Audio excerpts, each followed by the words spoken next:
అది బాబు ఆ వెలుగులు ఎక్కడి నుంచి వస్తున్నాయి వెతికి చూడండి.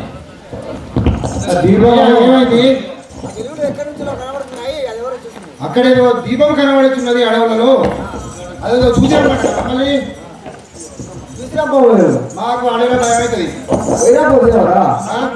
రాజు చెప్తున్నాడు పెద్ద పురుగు మాకు చిన్న పురుగుతో భయం కదా.